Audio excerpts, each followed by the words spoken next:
Hello बच्चों, मैं स्मिता बिजलवान स्वागत करती हूँ आपका आईसीटी वर्चुअल क्लासरूम में। आशा करती हूँ आप सभी स्वस्थ होंगे और अच्छे से अपनी पढ़ाई कर रहे होंगे। बच्चों, आज हम पढ़ने जा रहे हैं क्लास 11th की केमिस्ट्री। और क्लास 11th केमिस्ट्री में हमारा चैप्टर चल रहा था स्ट्रक्चर ऑफ एटम, जहाँ पर हम एटम के स्ट्रक्चर को डिस्कस कर रहे थे। ठीक है, तो लास्ट लेक्चर में हमने इलेक्ट्रॉन, प्रोटॉन और न्यूट्रॉन के डिस्कवरी के बारे में बात की थी, है ना, कि इलेक्ट्रॉन कैसे डिस्कवर हुआ, प्रोटॉन कैसे डिस्कवर हुआ, न्यूट्रॉन कैसे डिस्कवर हुआ, अल्फा पार्टिकल की स्कैटरिंग कराई गई, फिर बेरिलियम शीट पर, फिर जो है न्यूट्रल पार्टिकल्स वहां से हमें पता चला, है ना, डिस्कवरी हुई न्यूट्रॉन्स की। और इलेक्ट्रॉन प्रोटॉन की डिस्कवरी हुई जो cathode ray discharge tube experiment हमने किया था, वहां से हमें पता चल गया था। ठीक, अब हमें ये पता तो चल गया है कि इलेक्ट्रॉन, प्रोटॉन और न्यूट्रॉन की डिस्कवरी कैसे हुई है, किसने की है। ठीक है, इनके क्या क्या कैरेक्टरिस्टिक्स हैं, ठीक है, इन पार्टिकल्स के, या हम सब एटॉमिक पार्टिकल्स बोल लें इनको। ठीक है, तो इन सब एटॉमिक पार्टिकल्स के क्या क्या कैरेक्टरिस्टिक्स हैं, इसके बारे में हमने बात कर ली थी। लेकिन उसके बाद हम बात कर रहे थे कि ये हमें कैसे पता चलेगा कि इलेक्ट्रॉन, प्रोटॉन और न्यूट्रॉन या ये सब एटॉमिक पार्टिकल्स जो हैं, इनका अरेंजमेंट कैसा है किसी एटम में। ठीक है, देखो, क्या इलेक्ट्रॉन और प्रोटॉन एक साथ रहते हैं और न्यूट्रॉन अलग रहते हैं किसी एटम में, या किसी एटम में प्रोटॉन अलग, इलेक्ट्रॉन अलग और न्यूट्रॉन अलग, है ना? कैसे पता चलेगा हमें कि इलेक्ट्रॉन, प्रोटॉन और न्यूट्रॉन का स्ट्रक्चर है कैसा? तो लास्ट लेक्चर में हमने बात की थी थॉमसन एटॉमिक मॉडल की। थॉमसन एटॉमिक मॉडल क्या बोलता है कि वो रिजेंबल करता है कि जो एटम है वो किसकी तरह है, वो है एक वाटरमेलन की तरह। वाटरमेलन का जो रेड पार्ट है, यानी कि वो क्या है, पॉजिटिव पार्ट, और उस पर जो वो छोटे छोटे सीड्स हैं जो एम्बेडेड हैं, है ना, उस पर ऐसे वाटरमेलन देखा है ना सबने। अगर हम वाटरमेलन की बात करें तो वाटरमेलन कैसा होता है?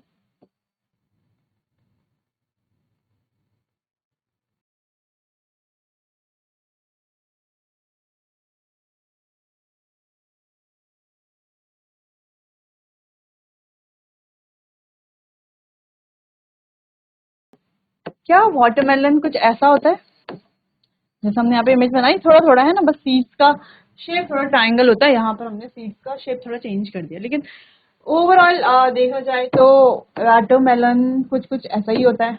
ठीक है, अब थॉमसन ने क्या कहा कि जो वाटरमेलन का जो रेड वाला पार्ट है, ये क्या इंडिकेट करता है, क्या शो करता है? ये शो करता है पॉजिटिव पार्ट। और पॉजिटिव पार्ट यानी कि पॉजिटिव चार्ज कौन सा? प्रोटॉन।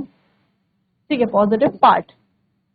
और उन्होंने कहा ये जो ब्लैक कलर के जो सीड्स हमें दिख रहे हैं ना, ये जो सीड्स इस पर एम्बेडेड हैं, वो सीड्स क्या है? हमारा नेगेटिव चार्ज यानी कि इलेक्ट्रॉन, जिससे इन्होंने एटम की न्यूट्रलिटी को एक्सप्लेन किया था। तो इन्होंने कहा था कि जितने नंबर ऑफ इलेक्ट्रॉन है उतने ही प्रोटॉन है, और जिससे कि ये सिंपल सी बात है, एटम की न्यूट्रलिटी को शो कर रहे थे। ठीक है, वो तो चलो सही है, लेकिन बहुत सारी चीजों को ये एक्सप्लेन नहीं कर पाए। जैसे कि जो पूरा, उन्होंने कहा है जो पूरा स्फेयर है ये पूरा पॉजिटिव चार्ज है और इस पर इलेक्ट्रॉन्स एम्बेडेड हैं। ठीक है, लेकिन ऐसा तो पॉसिबल है ही नहीं, है ना, इतना तो पॉसिबल नहीं है। ठीक है, तो ये मॉडल हो जाता है फेल। फेल कहें या कई सारे लिमिटेशंस, ड्रॉबैक्स इसकी आ जाती हैं। फिर आता है हमारा नेक्स्ट मॉडल। अब वो नेक्स्ट मॉडल है रदरफोर्ड्स एटॉमिक मॉडल। अब वो आगे डिस्कस करते हैं उस मॉडल को। एक बार आप देख लीजिए जो जो टॉपिक हमने लास्ट लेक्चर में पढ़ लिए। ठीक है, क्लियर है?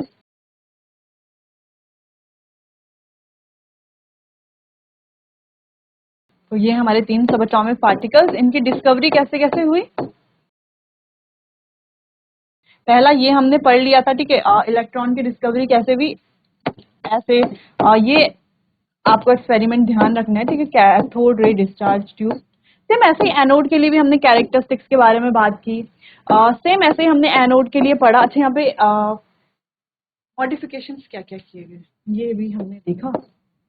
ठीक है, बाकी इलेक्ट्रिक फील्ड और मैग्नेटिक फील्ड पर क्या इफेक्ट पड़ता है वो भी हमने देखा कि किस में कर देगा, किस में ये जो रेज है वैसे तो स्ट्रेट लाइन में ट्रैवल कर रही हैं, लेकिन अगर हम बात करते हैं इलेक्ट्रिक फील्ड की, अगर हम इलेक्ट्रिक फील्ड अप्लाई करते हैं तो ये पॉजिटिव की तरफ क्या हो जाएंगे, शिफ्ट हो जाएंगे या डिफ्लेक्ट हो जाएंगे। क्यों हो जाएंगे, क्योंकि ये नेगेटिवली चार्ज है तो पॉजिटिव की तरफ ही डिफ्लेक्ट होंगे। ठीक, और अगर हम मैग्नेटिक फील्ड लगाते तो भी सेम चीज होती है। क्लियर है? इस तरीके से देखो यहाँ पे मैग्नेटिक फील्ड और पॉजिटिव इलेक्ट्रोस्टैटिक फील्ड दोनों फील्ड लगाए गए हैं, तो आप देख सकते हैं कैसे कैसे ये काम। फिर मिलिकन्स ऑयल ड्रॉप एक्सपेरिमेंट हमने बहुत डिटेल में डिस्कस किया था। यहाँ से हम इलेक्ट्रॉन का चार्ज निकाल लेते हैं, बाकी चार्ज बाय मास रेशियो हमें पता है, तो चार्ज हमने निकाल लिया, चार्ज बाय मास रेशियो पता है, तो हम मास निकाल सकते हैं आसानी से, बहुत इजीली निकाल सकते हैं। तो इलेक्ट्रॉन प्रोटॉन का जो मास है वो हमें पता है। फिर हमने न्यूट्रॉन के बारे में बात की, न्यूट्रॉन की डिस्कवरी कैसे कैसे हुई, ये तो अभी प्रोटॉन चल रहा है। तो देखो ये था न्यूट्रॉन की डिस्कवरी कैसे कैसे हुई। ठीक, फिर इस तरीके से बेरिलियम शीट पर अल्फा पार्टिकल की स्कैटरिंग कराई गई तो न्यूट्रल पार्टिकल हमें मिला। ठीक है, तो यहाँ पर हमने डिस्कस किया कि इलेक्ट्रॉन प्रोटॉन और न्यूट्रॉन का जो चार्ज है वो क्या है, रिलेटिव चार्ज है, मास क्या है और अप्रॉक्स मास क्या लेते हैं। ठीक, इंपॉर्टेंट है, ये आपको पता होना चाहिए। अगर हम मास की बात करें तो इलेक्ट्रॉन का मास, फिर प्रोटॉन और न्यूट्रॉन का। ठीक है, अच्छा चार्ज बाय मास रेशियो है यहाँ पे, इलेक्ट्रॉन प्रोटॉन फिर neutron, charge by mass ratio की बात करें तो अभी तक हमने क्या क्या पढ़ लिया था। एटम डिविजिबल है, सब एटॉमिक पार्टिकल्स हैं 3। पहला इलेक्ट्रॉन है, उसका मास होता है 9.1 इंटू 10⁻³ kg, चार्ज होता है 1 - 1.6 इंटू 10⁻19 कूलम। प्रोटॉन की बात करें, प्रोटॉन का मास होता है बच्चों 1.6 इंटू 10⁻27 kg। ठीक, चार्ज की बात करें तो चार्ज इसका इलेक्ट्रॉन की तरह ही होता है, प्लस में 1.6 इंटू 10⁻19 कूलम। न्यूट्रॉन की बात करें तो न्यूट्रॉन का जो मास है वो इलेक्ट्रॉन के सॉरी प्रोटॉन के मास जैसा ही होता है, 1.6 इंटू 10⁻27 kg, थोड़ा सा ज्यादा होता है प्रोटॉन से। और न्यूट्रॉन के चार्ज की बात करें तो चार्ज होता है 0, न्यूट्रल होता है। तो कुछ क्वेश्चंस आपको दिए थे वो आपने कर लिए होंगे। फिर हम थॉमसन्स एटॉमिक मॉडल के बारे में बात कर रहे, तो ये वाटरमेलन को रिजेंबल करता है, वाटरमेलन की तरह। ये इसको प्लम पुडिंग मॉडल भी बोलते हैं, प्लम पुडिंग की तरह भी है। उन्होंने कहा जो पुडिंग है ना, जो पुडिंग है पूरी, वो है पॉजिटिव पार्ट या हम कहें पॉजिटिव चार्ज। ठीक है, और जो उसमें ड्राई फ्रूट्स हैं, चोको चिप्स हैं, वो सभी क्या शो करते हैं, इलेक्ट्रॉन, यानी कि नेगेटिव पार्ट। ठीक है, चलो तो एक्सप्लेन किया इन्होंने न्यूट्रलिटी ऑफ एटम। तो उनका कहना था कि यहाँ पर क्या यूनिफॉर्म डिस्ट्रीब्यूशन ऑफ इलेक्ट्रॉन्स है। ठीक है, तो स्पेयर पूरा पॉजिटिवली चार्ज है और उसमें नेगेटिव चार्ज क्या है, एम्बेडेड है। तो ऐसा तो रियल में एटम का स्ट्रक्चर तो नहीं होता। ठीक है, फिर आए साइंटिस्ट रदरफोर्ड, तो इन्होंने दिया रदरफोर्ड मॉडल। जैसे हमने डिस्कस किया था ना कि जब जो सब एटॉमिक पार्टिकल्स हैं उनकी डिस्कवरी हो गई, तो उसके बाद अलग अलग साइंटिस्ट आए जिन्होंने अपने अपने अलग अलग मॉडल दिए। जो पहले साइंटिस्ट आए वो थे जे थॉमसन, उन्होंने अपना मॉडल दिया, ये प्लम पुडिंग या वाटरमेलन वाला मॉडल कह सकते हैं हम इसको। ठीक है, तो उन्होंने यही कहा कि उन्होंने अपने एटम के बारे में बात की, न्यूट्रलिटी को एक्सप्लेन करता है ये बताया, लेकिन बहुत सारी चीजें एक्सप्लेन वो नहीं कर पाए, जिस वजह से फिर आए रदरफोर्ड। उन्होंने दिया अपना मॉडल जो कि काफी हद तक सही था, थोड़ा बहुत काफी चीजों को ये एक्सप्लेन कर रहा था, लेकिन बहुत सारी चीजों को एक्सप्लेन नहीं भी कर रहा था। ठीक, तो रदरफोर्ड मॉडल देखते हैं जो कि इंपॉर्टेंट है, आपने 9th क्लास में देखा होगा। चलो, तो अब बेसिकली इन्होंने लिया एक सेटअप। ठीक है, सेटअप से इन्होंने एक एक्सपेरिमेंट परफॉर्म किया, एक एक्टिविटी परफॉर्म की, और वहां से कुछ जो ऑब्जर्वेशन थे, कुछ कंक्लूजन्स थे वो हमें दिखाए। चलो, तो इन्होंने लिया एक लेड बॉक्स या एक सोर्स कह सकते हैं। ठीक, लेड बॉक्स लिया, लगाई गई एक थिन गोल्ड की फॉइल जो लगभग 1000 एटम थिन थी। फिर पीछे लगाई गई एक डिफ्लेक्शन स्क्रीन, अब वो डिफ्लेक्शन स्क्रीन को भी फ्लोरोसेंट स्क्रीन हम कह सकते हैं। यहां से कराई गई अल्फा पार्टिकल की स्कैटरिंग, डबली चार्ज हीलियम पार्टिकल, उनकी स्कैटरिंग कराई गई। चलिए, तो हुआ क्या, एक्सपेरिमेंट हुआ, पार्टिकल की स्कैटरिंग कराई गई, तो हुआ क्या। चलो अब देखते हैं। Most of the alpha particles went undeflected. जब यहां से पार्टिकल की स्कैटरिंग कराई गई इस गोल्ड फॉइल पर, तो क्या देखा गया कि most of the alpha particles were went undeflected. तो ज्यादातर जो अल्फा पार्टिकल्स थे वो अनडिफ्लेक्टेड थे। अनडिफ्लेक्टेड का मतलब है कि वो कहीं डिफ्लेक्ट नहीं हुए, है ना, ऐसे मुड़ नहीं रहे थे कहीं को, क्या हो रहे थे, सीधा जा रहे थे, स्ट्रेट लाइन में ट्रेवल कर रहे थे, स्ट्रेट लाइन में। ठीक है, अगला, few alpha particles deflected by small angle. और बहुत कम अल्फा पार्टिकल ऐसे थे जो कुछ एंगल से डिफ्लेक्ट कर रहे थे। बाकी ज्यादातर पार्टिकल तो सीधे जा रहे थे, कुछ पार्टिकल डिफ्लेक्ट कर रहे थे कुछ एंगल से। ठीक है, a very few particle deflected backward. तो ये सारे पार्टिकल तो आगे को जा रहे हैं। अब बहुत कम पार्टिकल ऐसे हैं जो बैकवर्ड आ रहे थे। जैसे एक पार्टिकल, लगभग 12,000 पार्टिकल्स में से कोई एक पार्टिकल ऐसा था जो बाउंस बैक कर रहा है, यानी कि आगे तो जा रहा था लेकिन वापस को आ रहा था, बैकवर्ड, वापस डिफ्लेक्ट कर रहा था। ठीक है, ना तो वो कहीं किसी एंगल से डिफ्लेक्ट हो रहा था, ना वो स्ट्रेट लाइन में जा रहा था, वो क्या करता, जा करके फिर वापस किसी चीज से, मान लो किसी चीज से टकरा करके वापस आ रहा है ना। अब हमें पता है ये जो अल्फा पार्टिकल्स है ये पॉजिटिवली चार्ज्ड हैं। क्या है ये, पॉजिटिवली चार्ज्ड है। अब जब ये पॉजिटिवली चार्ज्ड हैं तो किस चीज से टकरा करके ये वापस आया होगा, कोई पॉजिटिव चार्ज ही होगा, उसी से टकरा करके वापस आया होगा, है ना। तो ये तीन जो है यहाँ पर ऑब्जर्वेशन देखी गई कि ज्यादा पार्टिकल जो है वो स्ट्रेट लाइन में ट्रेवल कर रहे थे, कुछ पार्टिकल जो है कुछ एंगल से डिफ्लेक्ट कर रहे थे। अब डिफ्लेक्ट क्यों कर रहे होंगे, देखो, मान लो बीच में कुछ तो है, बीच में एटम के बीच में कुछ है। अब वो क्या है वो हमें आगे समझ में आएगा, फिलहाल थोड़ा सा आप समझ लीजिए एटम के बीच में कुछ तो है।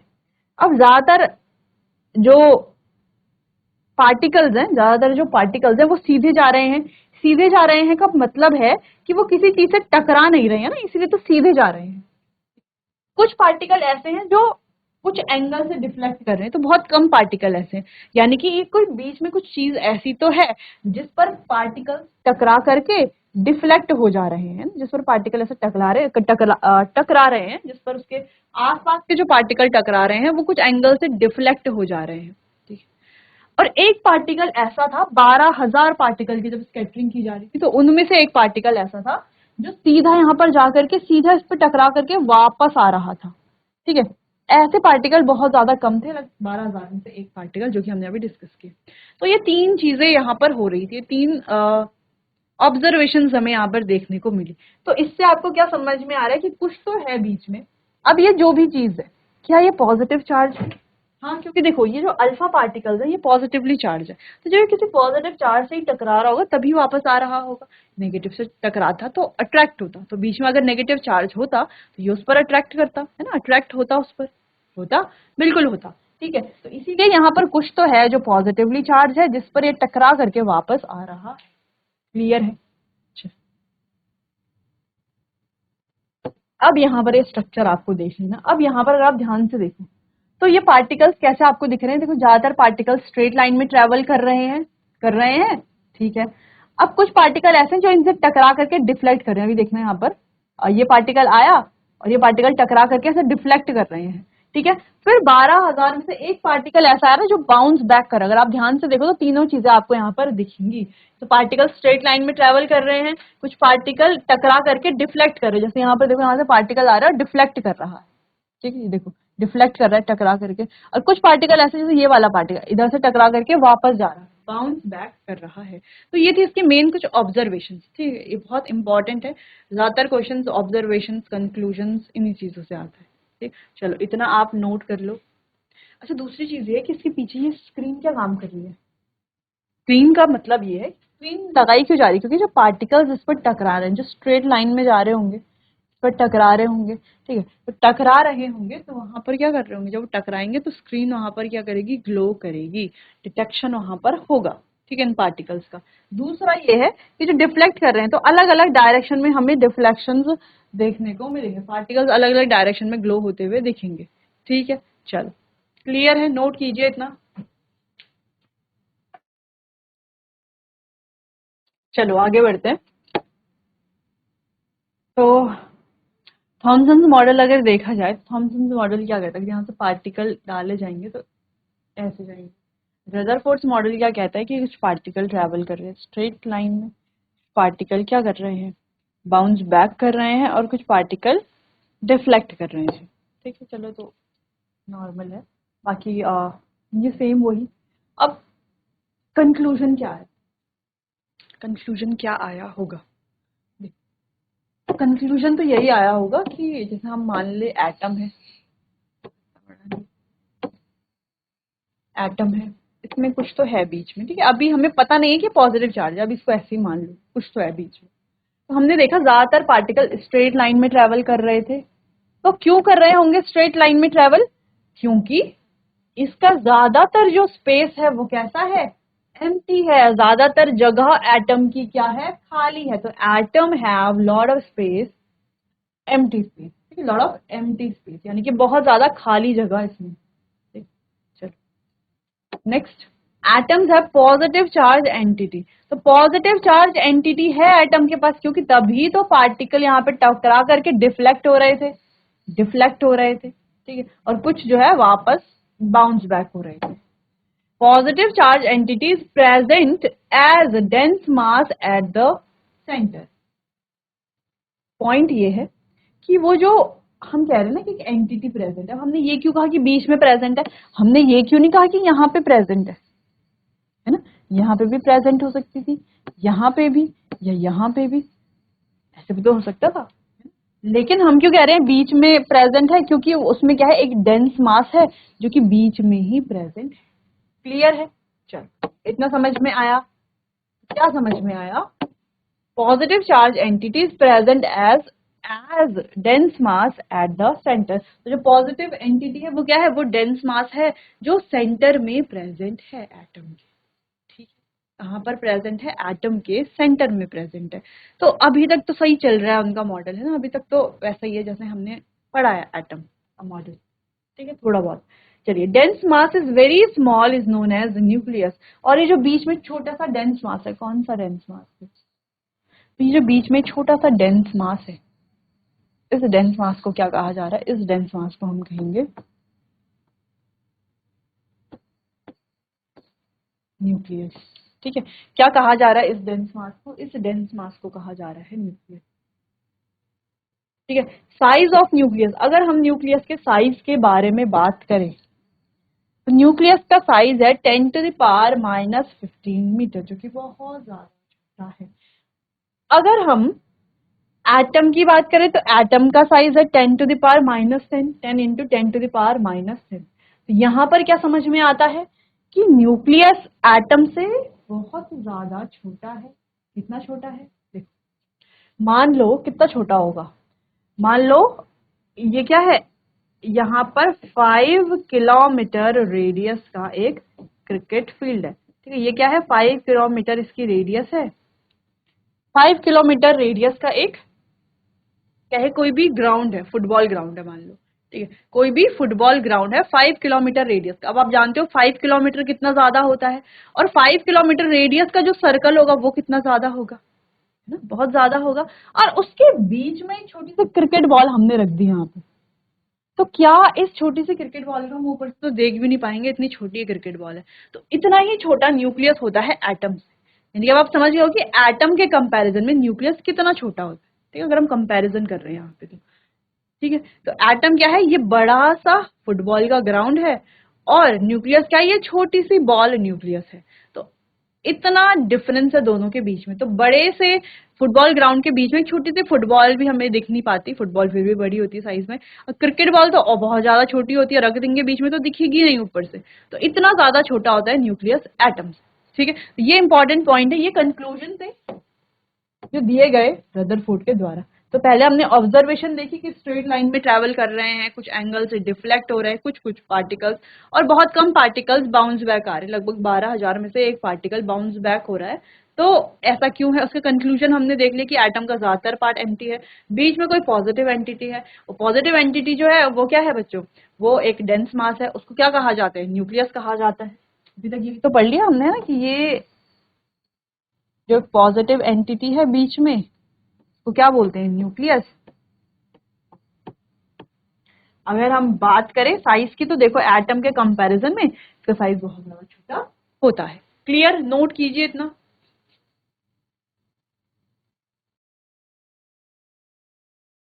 आगे बढ़ते हैं।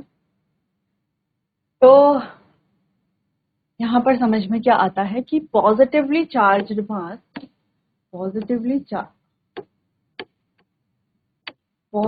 Charged mass located in centre. ये जो पॉजिटिवली चार्ज मास है जो हम यहाँ पे देख पा रहे हैं, ये क्या है, सेंटर में है और इसे कहा जा रहा है न्यूक्लियस। ठीक है, इसको क्या कहा है, न्यूक्लियस।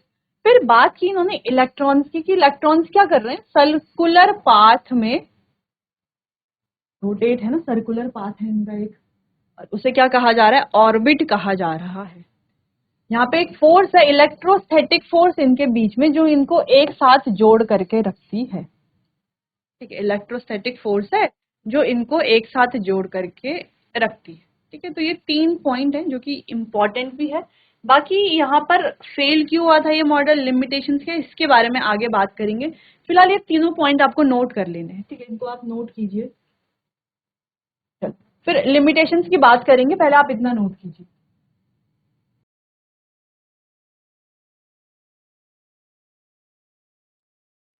चलो लिमिटेशंस की बात करते हैं।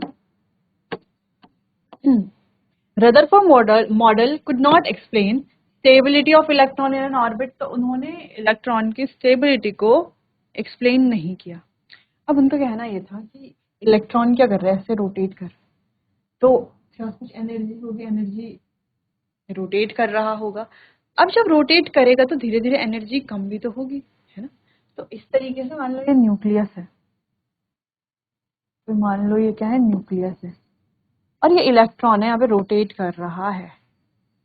एक टाइम बाद एनर्जी कम होगी तो इस तरीके से रोटेट करेगा, करेगा ऐसे ऐसे ऐसे धीरे धीरे, एक टाइम के बाद ये न्यूक्लियस पर गिर जाएगा। न्यूक्लियस पर गिर जाएगा, इसका मतलब क्या है कि ये एटम कैसा हो जाएगा, हाईली अनस्टेबल। और एटम तो हाईली अनस्टेबल नहीं होते ना, हाईली अनस्टेबल तो नहीं है, तो इसीलिए ये इसकी एक लिमिटेशन बन जाती है। ठीक है, बाकी इसको आगे भी हम एक्सप्लेन करने वाले हैं। Stability of electron, distribution of electron, electron के डिस्ट्रीब्यूशन को भी एक्सप्लेन नहीं कर पाए कि जैसे मान लो हमारे पास सोडियम है तो उसमें 11 इलेक्ट्रॉन है, तो कहाँ पर आएंगे, एक ही ऑर्बिट में आ जाएंगे क्या सारा 11 इलेक्ट्रॉन। इलेक्ट्रॉन का डिस्ट्रीब्यूशन भी तो है। ठीक है, जिसको बोर ने एक्सप्लेन किया अपने एटॉमिक मॉडल में, वो हम आगे देखेंगे। ठीक है, ना ही एटॉमिक स्पेक्ट्रा को एक्सप्लेन कर पाए। अब एटॉमिक स्पेक्ट्रा क्या है इसके बारे में हम आगे बात करेंगे। ठीक है, एटॉमिक स्पेक्ट्रा को हमें डिटेल में डिस्कस करना है, तो वो हम आगे डिस्कस करेंगे। तो यहाँ पर stability of electron in an orbit, orbit में इलेक्ट्रॉन की स्टेबिलिटी, इलेक्ट्रॉन का डिस्ट्रीब्यूशन और एटॉमिक स्पेक्ट्रा, तीनों चीजों को ये एक्सप्लेन नहीं कर पाए। क्लियर है, चलिए नोट कीजिए इतना। चलो फिर एटॉमिक नंबर और एटॉमिक मास के बारे में बात करते हैं। अब एटॉमिक नंबर और एटॉमिक मास क्या है, जैसे मान लो कोई भी एटम, कोई भी एलिमेंट हमने लिखा है, इसका एटॉमिक नंबर कहाँ लिखा, अच्छा एटॉमिक नंबर को रिप्रेजेंट किया जाता है बच्चों Z से, और एटॉमिक मास को रिप्रेजेंट किया जाता है A से। ठीक है, क्लास 9th में हमने पढ़ा हुआ है इसके बारे में थोड़ा बहुत। तो एलिमेंट एटॉमिक मास कहाँ लिखा जाता है, हमेशा एटॉमिक मास ऊपर लिखा जाता है, और एटॉमिक नंबर हमेशा नीचे लिखा जाता है। जैसे मान लो कोई भी आइटम है, जैसे सोडियम है, सोडियम है तो सोडियम का एटॉमिक नंबर कितना है, सोडियम का एटॉमिक नंबर है 11, एटॉमिक मास है 23। तो इस तरीके से लिखा जाता है। क्लियर है, थोड़ा बहुत तो समझ में आ गया होगा। बाकी एटॉमिक नंबर एटॉमिक मास क्या होते हैं और बोर एटॉमिक मॉडल क्या है, इसके बारे में हम डिटेल में डिस्कस करेंगे अपने आने वाले अगले सेशन में। तब तक के लिए आपका बहुत बहुत धन्यवाद।